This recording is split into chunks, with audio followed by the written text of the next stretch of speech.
Hey, what's going on YouTube? Welcome back to Fable Forge. Today I got nice 15 stories from r/AskReddit. What's the scariest encounter with a total stranger? And from what I understand, these are true stories from the people of Reddit. And I always like the true stories because they're just a little bit more creepy, knowing this actually happened to people. But yeah, man, this is the perfect video to fall asleep to, study, do while you're working. It's just a nice, chill video. But if y'all like Reddit story narration, please like and subscribe. And without further ado, here we go. r/AskReddit. What's the scariest encounter you've had with a total stranger? Story 1. I was once driving in the country and it was pouring rain in the dead of night. So hard that I was driving very slowly and couldn't see any of the signs. It was before GPS. I mean, I had never been in the rain this heavy. I had to pull over to the side of the road to try and see the sign to see if I was going in the right direction. I didn't get out due to the rain, so I was craning my neck forward to try and make out where I was when suddenly the passenger door opened and a man got inside the car, sat down and looked at me. Here is South Africa. There is a fair amount of violence and crime and hijacking, so I instinctively started to panic and yelling and screaming at the top of my lungs, flailing my arms to try and do something. Anything to stop this guy from attacking me. He started screaming as well in terror and jumped out the car. I quickly leant over and closed the passenger door and sped off down the road. I was breathing so heavy at this point and trying my best to calm down, nearly in tears. I kept replaying it in my head the whole time and suddenly remembered that the man smiled it at me. It suddenly dawned on me that it was probably a hitchhiker who thought I was pulling over to give him a lift, only to be greeted by me screaming and trying to hit him. Was possibly the scariest encounter with a stranger as well. Story 2. I was traveling home to California and I was in Nevada. It was an emergency, so I had packed and left around midnight. It was about 5:30 a.m. or so in rural Nevada. I was at a stop on my usual route. I was very familiar with the particular stop, and it was just an hour or so before the California border. Being a lone female, I concealed carry. I have my extended permit, which allowed concealed carry through several states except California, and I was at my truck at an empty spot, and I was in the cab, disassembling and putting away my gun to be in compliance. Stepped out to go to the restroom, and someone had managed to get close to my truck and was hiding along the passenger side, and I didn't know it until I walked past him. Whoever it was grabbed me from behind. I let out the loudest, most blood curdling scream, winner scream, but there were no other people at this stop. I fought and tried to buck the guy off me, but I wasn't doing very well.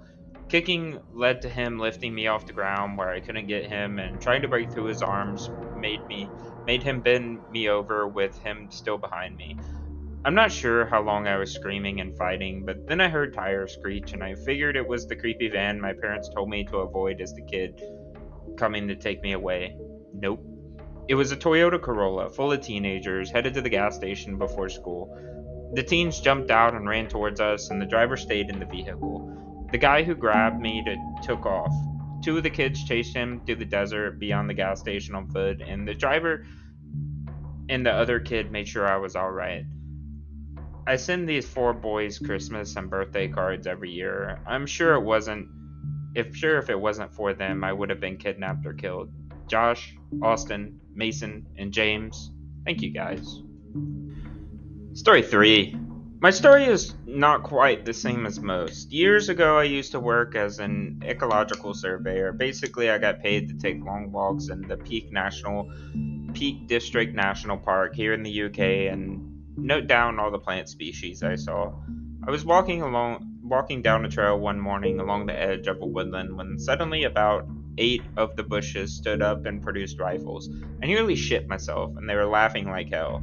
It was a bunch of British Army guys on camouflage and concealment exercise, and they had been following me to practice.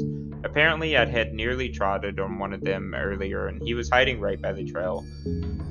We all ended up sitting around talking about football for a bit. Nice bunch of guys, but very scary indeed. Story 4. When I was about 6, I was with my family at an incredibly crowded street festival we'd go to every year. I remember we had stopped to watch a band play for a minute or two, and then my mom, I assume, took my hand and we continued walking. After a few seconds, I realized the hand I was holding was puffy and hot, and my mom's hands were always cool and more slender, so I knew it wasn't her hand I was holding. I looked up to see a woman with long blonde hair and sunglasses grinning down at me. I said, "You're not my mom," and she just laughed and said, "That's okay, you can come with me anyway." Obviously, my mom and dad had realized I was not with them at this point and were freaking out. My dad just happened to look in the exact right direction at the right time and saw this lady leading away through a break in a crowd. He ran over to us and grabbed her shoulder as she dropped my hand and disappeared in the crowd. I still can't believe he spotted us. It was like shoulder to shoulder people at this thing. Story 5. It's a mix of the scariest and the best. I was 11 and at the park with my cousin who is 3. My cousin, being a stubborn 3-year old, told me to leave him be and I sat on the bench. I was just reading my book and occasionally looking up until this 50 something year old man sat down next to me and just started talking. He asked me which kid of mine like 4 times, even after I made it quite clear I was uncomfortable. And then he gets all close to me and was like, "Do you want another one?" So I started freaking out until this homeless man, who I later knew to be Marty, pulled me off the bench and told him he was lucky I didn't pop his jaw and told me to go home. I'm glad Marty showed up because I don't know what I would have done. Story 6. I dropped my son off at school one morning and then went to the grocery store with my infant daughter. It was so early there was only one or two other customers. There was an older man with a walker that I didn't really pay much attention to that kept popping up in the same aisle as us. I got out my car and put my groceries in and then was putting my daughter in her car seat when the man came up behind me. He asked me a question. When I turned to answer, he shoved his walker into the back of my legs, pinning me against my car inside the open door. I tried moving around but couldn't go anywhere except forward, and he started pushing me down to the floor of my car. I was so scared that once he had me down there, he was going to go for my daughter, so I threw myself over her so my whole upper body was in her car seat and wedged myself in tight, trying to cover as much of her as possible. He grabbed me by the hair and was trying to pull me up when someone started honking their car horn. Another mom has been sitting in her car with her own baby asleep and had seen what was happening. Another car pulled up behind mine, and the man ran over and got in quickly, obviously never needing the walker. The police were called, but the plates on the car that he left in were stolen, and as far as I know, he was never found. Story 7. I, 21 female at the time, was in a store picking up some items for my house when I noticed a man was literally peeking at me from around the corner. I first brushed it off and continued my shopping, but it was aware this man was following me around the store. He then sang out to me and said I looked familiar and asked if I went to the local university. I didn't, so I said no. At this point, I got creeped out, so I checked out and went to my car. I heard footsteps behind me and knew he had followed me, so I just jumped in my car and locked the doors. It was dark, so I hadn't noticed him go around the back of my car until he banged on my passenger window. I ignored him and started the car. This prompted him to run around the front and start banging on my driver's side door, trying to open it and ask me for a ride. I was terrified and just pulled out of the parking space as fast as I could, and I drove off, with him chasing my car until I rounded a corner. I have no idea what his plan was, but to this day, I am nervous about dark parking lots at night. Story 8. While working a late night shift at a restaurant at 16, I had customers who just wouldn't leave. He was like 50 and just stared at me the entire time he ate his food, which was like 2 hours for some reason. When he came up to pay, he was super weird about it. Like I'd say, "Okay, here's your price," and he'd pause and say, "Do I get a discount?" or something, and I always said, "No, will you be paying cash or card?" And he said, "Cash?" And I was like, "Okay." And then he just stared at me while I waited for him to hand me his cash. After like 2 minutes of this weird interaction, he had his change, the bill, and he can leave. So I say, "Have a good night." And he says, "Can I go now?" And I say, "Yep." And he says something like, "Am I pestering you? Why don't I take you home and pester you there?" So I just thought, "Nope," and walked right back to the break room where I got my coworkers to deal with him. Apparently, she scolded him and said it was shameful that he would say that to a minor, and he said, "Well, then, can I take you home?" What a fucking creep. Story 9. When I was around 10 or 11, a friend invited me to a water park. During swimming at a wave pool, he found some random kid our age and decided to tell this kid that the game we were going to play was Hold Me Down in the Water. I didn't get that memo, so I thought him and this kid were just trying to drown me. This went on for what felt like an hour of me swimming away and hiding, and I didn't hang out with him afterwards. Same trip. After we were done with the pool, I got to the changing rooms and there was a couple in there. Old man on the bench asked me if I wanted him to help me change. I just said no thanks and quickly changed and ran out. Story 10. I was in Paris in the train station that takes you to the airport. My flight was very early in the morning, so I planned to stay in the station until 5 a.m. or so and then go to the airport. This dude started talking to me very friendly. He praised my French and all that. He asked me where I was from, and I was totally lying because who the hell gives a stranger his information? He asked me if I'm going to the airport, and I said yes, tomorrow early in the morning. At some point, I realized another guy was kind of circling us, and they were from the same ethnicity. For some reason, this gave me a bad vibe. I was far away from the other people because I was using machine, but tickets and several of them were not working. I started walking towards the entry where more people were seated, and he's still trying to talk with me. The other guy is still following us, and then he says, "Do you know that the station closes in like 15 minutes? No?" I was able to hide my surprise. He told me that they didn't close before, but due to the amount of migrants now, they do. He tries to touch my arm and asks, "What the fuck are you doing?" He said, "You don't want to spend the night here. It is a dangerous neighborhood, and a pretty lady like you, one can only imagine what is going to happen to you." He offered to go to a hotel room with him. I was looking at the reflection of the glass and wall and realized the other dude was getting closer to us, and fuck, at the moment I thought was going to be abducted, I was nervous as fuck.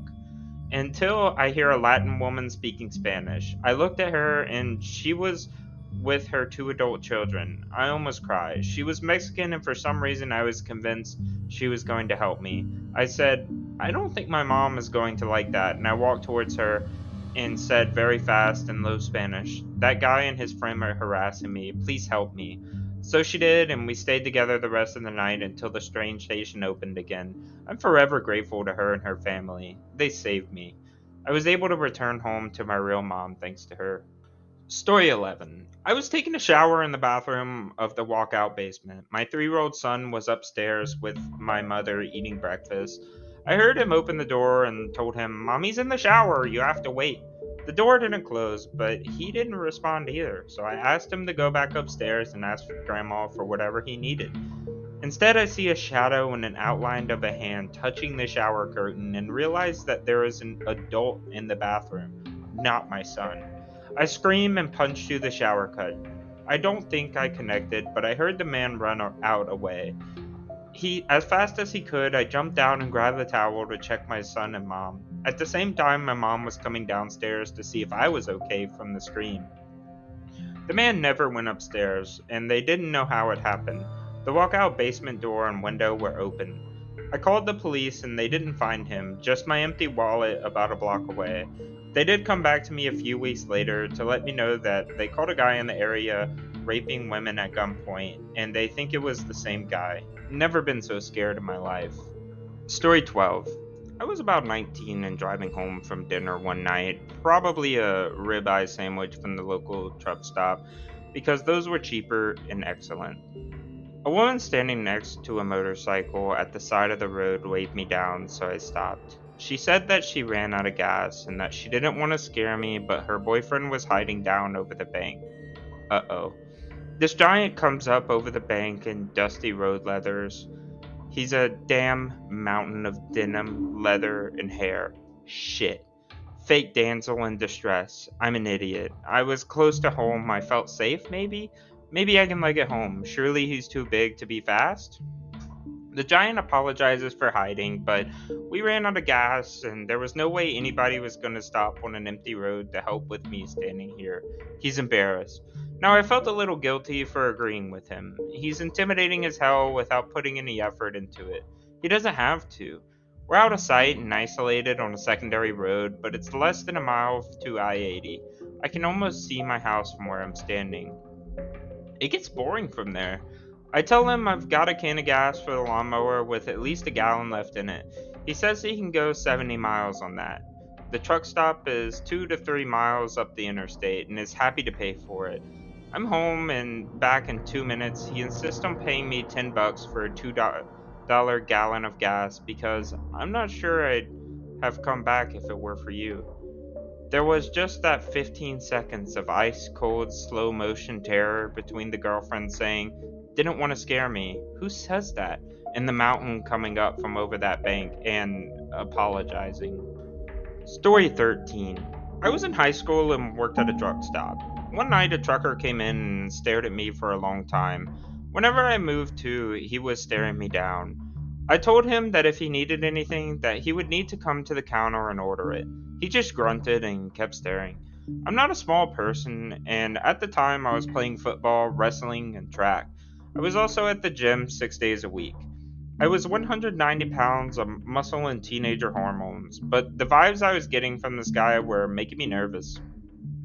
I called up my other coworker and told them I was going to be in the freezer for a while. So I was stocking the freezers and coolers for a while and then went to the ballroom. As I entered the bathroom and the trucker jumped up and walked in behind me and just stood there while I was taking a piss and washed my hands. As soon as I got out, I grabbed the trash bags and beelined outside to take care of the trash at the pumps until he left. My coworker asked me why the trucker kept following me after I finally came in. I had no idea why. He never said anything, didn't order anything, just filled up his semi and creeped on me. I've never been so as creeped out as a person as I was with that guy. Story 14. I was at a storage depot with my ex, picking up some stuff or other. Suddenly and without warning, this oldish guy approaches out of nowhere and starts a conversation with my ex. I'm in the unit at the time, so it's possible he didn't know I was there, but the clipped tone and monosyllabistic answers from my ex were enough for me to know that he was making her feel uncomfortable. That's when I heard him say, "Don't worry, I'm not going to rape you or anything." Like, literally 2 or 3 sentences into a conversation with a total stranger, he felt that this would be a reassurance. So I stepped out of the unit, making my presence known by moving some stuff around in the hall, and his whole demeanor changed. Somewhere between contrition and aggression that I dared insert myself into whatever the fuck he was thought this was. My ex stayed back while I was keeping the old bastard's attention on me, and he took me to the task for calling him mate, a common thing British people do when they don't know someone's name, saying it was rude and disrespectful to a teenager. I responded with, "As rude and disrespectful as talking about raping a young woman you thought was alone?" He shuffled away, mumbling something about knowing the management, leaving us both a little shook. To this day, I have no idea what his damage was, but it was clear that he wasn't used to being confronted like that. God knows what he would have done if my ex had been alone. Story 15. I will never forget it. When Ghostbusters 2 came out, I wanted to see it. My mom took me to a local theater. I think I was around 9. I needed to use the bathroom, so I ran down the small hall and turned the corner. When I saw a much older man come out the bathroom. When he saw me, he stepped back in. When I didn't move, he opened up the door, peeking his head and arm around, motioning me to come towards him. I probably looked like a deer in the headlights, and I didn't move. It was frozen until he said, come on in." Panic rushed over me as I ran back towards my mom, who said I was white, pale white. She quickly left the theater with me and went home. Stranger danger worked out that day in the 90s. Anyways, guys, I hope you enjoyed. That was 15 true scary stories of scary encounters with a total stranger. If you liked it, please like and subscribe. I'm trying to grow the channel, and any little bit will help. But yeah, man, I appreciate it, and I hope you have a great week.